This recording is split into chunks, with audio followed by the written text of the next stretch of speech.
Hey guys, wanted to do a video for you today on a handgun. As you can see, this is a Smith Wesson. This one in particular is the Smith Wesson M&P9 range kit.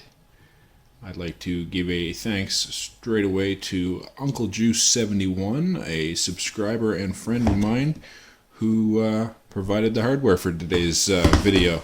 We had a range day this morning. Just went out for an hour, didn't go out for too long. Put some rounds through this, through both of our ARs, just had a little fun.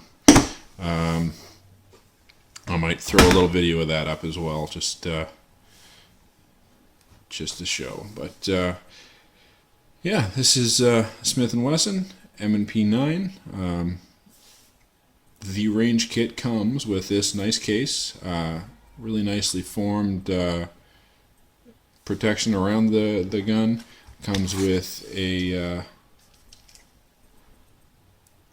Blula speed loader, which works really well. I've never really used one before today, but I've seen Hickok 45 using this multiple times, and he seems to swear by them, and I can see why. It did the job for sure.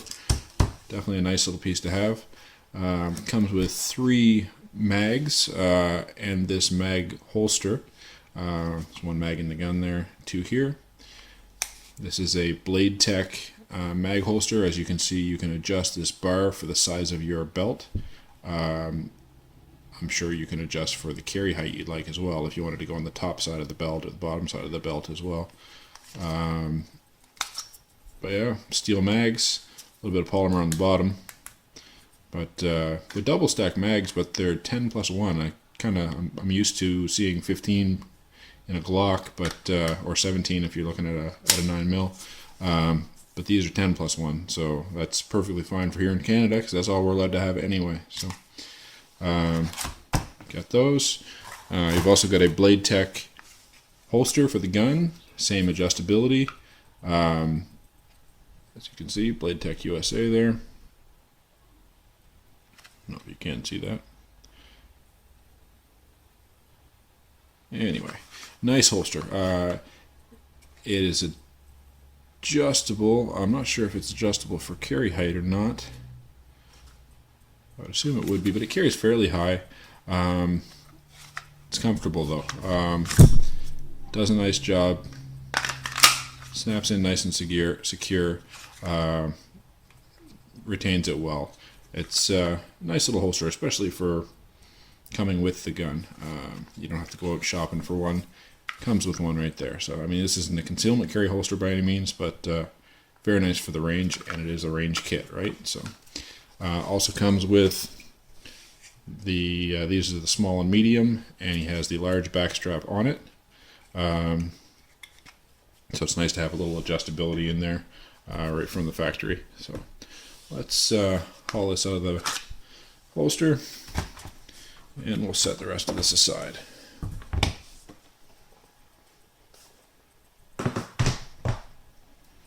So there it is. And before I get into it, there are no rounds in the magazine, no rounds in the gun. So it's all clear and safe and good to play with for the moment. Couple specs about this gun. It's 24 ounces. Again, 10+1 capacity, 4¼ inch barrel, 6.5 pound trigger on it. Now my 1911 had quite a bit lighter of a trigger, which is very nice. But from what I understand, a lot of tactical type guns, military and police, of course, they want a little heavier trigger on there. Over top of a competition gun, and I'm sure, I know they make the core version of this. I know you can definitely get an upgraded trigger for this that'll be a lot lighter, crisper, just more purposeful for the range over top of tactical purposes. So I have no complaints about this trigger. It's just, it's 6.5 pound. If you got something else you want to use this gun for, other than duty use, you might want to change that out for something a little crisper, a little lighter.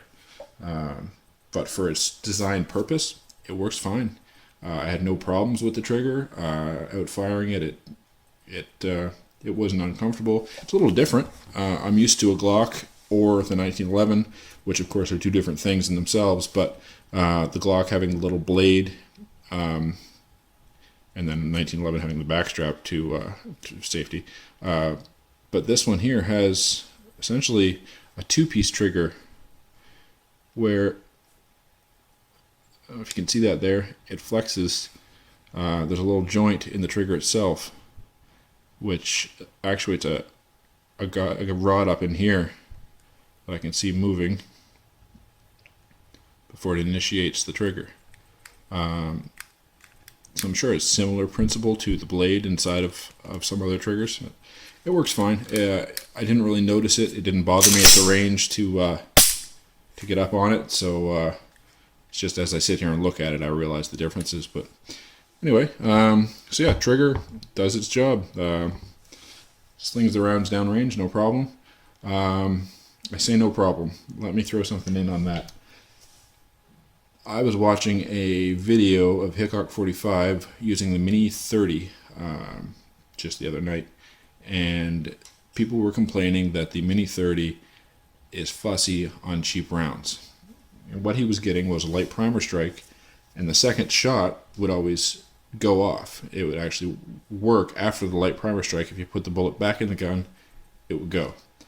This gun has the exact same issue with cheap steel cased ammo. Today we didn't fire any of that. Today we fired S&B and all brass, and it worked fine. Never had a hiccup, no problems at all. But a few weeks back when we were out, steel cased ammo, it was at least one per mag it would give a light primer strike on, and they'd always go the second time. So if I had to give a recommendation, I know you might want some cheap ammo for the range, but try to make sure it's not bottom of the barrel, I guess. The steel case stuff doesn't seem to work well through these. Unless you're doing some kind of training drill and you want to be able to clear a round that didn't go off. I think if you're doing that, throw a dummy round in, right? So rather than shooting the steel case, you might want to stick with brass for this thing. Other than that, it functioned really well. No problems at all. Today we had absolutely no trouble because we were firing all brass. So, but yeah, the gun is very ergonomic. Of course, it has the back straps, which are replaceable. Very easy to replace the back strap. You just pull this, get it out of there, pull the back strap off. You're done. So it has three. And while I've got that done, I want to show you what Uncle Juice 71 has done to this video, or to this gun. And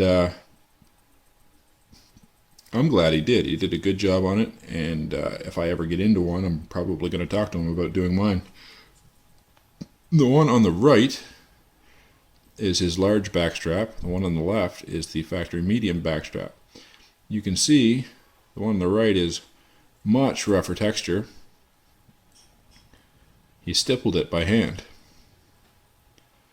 and he did a great job on it. I'm very impressed. Now the factory handguard, or sorry, the factory backstrap is still nicely textured. It's grippy. It feels still soft at the touch. But this stippled one is still soft to the touch, but much grippier.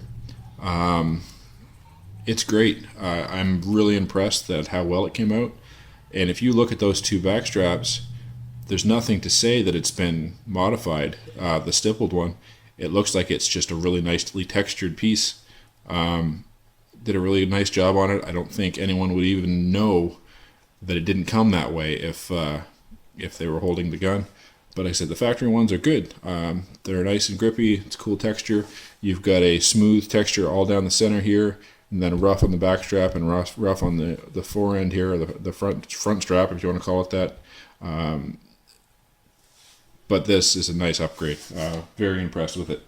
The thing to think about possibly, and it's all personal preference, and there may be I haven't talked to him about it, but the fact that the back straps are likely replaceable, you could probably order new ones. It's pretty easy, kind of a no-brainer to say, hey, I'm going to modify this. But Uncle Juice 71, if you're watching this video, which I know you're going to be, what about maybe stippling up here? Now I know it's on the frame and you might be a little more hesitant, but did a really nice job there. It'd be nice to get a little more grippy texture here as well. Just a thought. I might get flamed for it, but I think that would finish it off. But if I end up into another polymer framed gun in the near future, we'll probably be doing this to it. That's a great job. I'm very impressed. So as far as the grip goes, the factory grip is really nice. It's really grippy, but you can make it even more so if you get into this stippling, which there's probably some stuff on YouTube for. So the grip is great. This is the large size backstrap, which I have large to extra large size hands. I usually wear extra large to 2XL gloves actually, so this is nice for me. I like that. Feels really good in hand. You've got your tactical rail on the front. If I have one complaint to make, it's not for me, it's for my wife. What I did is I put the small backstrap on this gun and let my wife give it a try. And she had a really hard time with the slide release lever. Now, on my Glock, I put on the extended lever, and that made a huge difference for leverage. Really did. So I think if they make one for this, that it'd solve that problem. But she had a really hard time hauling it down, and she ended up just letting it go with the slide instead. It was... she just popped the magazine out and racked it, and she was good to go. But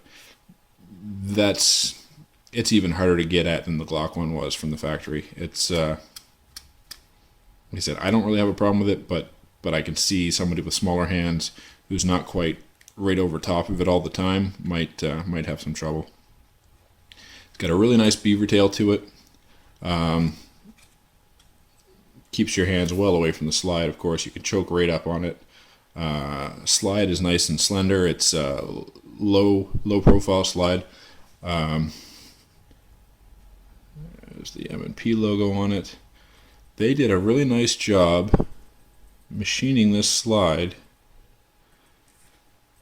All the little details in it. I would have called myself a Glock guy for the past several years. I like the simplicity of a Glock. I like the function of the Glock. But this pretty much functions as a Glock. Same thing inside. It's very similar. But they put a little styling into it. You know, a little attention to detail on the actual machine work. And I tell you, as far as racking the slide, these little serrations here are awesome. The backside of a Glock has, at least the Gen 3 that I had just regular intervaled hatches. And they weren't grippy. I mean, they do the job. I never had a problem with slipping off of it, but this is biting into my hand. It's great. You can see the little waves they have cut in there. It's all nicely stylized, and it's sharp. So you wouldn't matter if it was wet or cold or whatever, that's going to grab you, and you're going to have a really good purchase on the slide to rack it back when you need to. Sights are quite nice. They remind me of the tritium night sights I had on my Glock, but these ones don't happen to be tritium, but they're 3-dot. Very nice sight picture. Feels like home. I'm used to using those on my other handguns, so it's no big training difference or change there. One thing I'm noticing here that I didn't realize until just now is that the slide release lever is ambidextrous, which I've never seen before on a gun. So yeah, slide release lever is ambidextrous. Mag release is currently right hand, but that may be swappable. I'm not sure. I'd have to look into that. But yeah, that's different. I never noticed that in the past. As far as teardown, field strip, it's pretty much like most other semi-auto handguns. Haul it back to the little detent there, and you can take down the takedown lever, haul off your barrel, your slide, sorry. Take out your recoil spring and guide rod, and your barrel. Now, this hasn't been cleaned since we had it out, but got back and started the video for you guys right away. I tell you one thing I like, and I'm happy to see, is right off the bat, Smith & Wesson is giving us a steel guide rod and recoil spring. My Glock came with a plastic one. I upgraded it to a steel one because I wasn't happy having the plastic one in there. So yeah, right from the factory, Smith & Wesson has already thought of that as a potential weak point and gone ahead and taken care of it for us. So that's nice to see. So it appears they've taken more time in the machining of the piece, the thought into the ergonomics of the gun itself, and somehow, even with the range kit, they still managed to come in under the price of a Glock. So I'm, at least here locally, right now for a Gen 4 Glock, I think we're around $800 locally, and this is $699 with the range kit and 3 mags. It's hard to beat. I'm very impressed.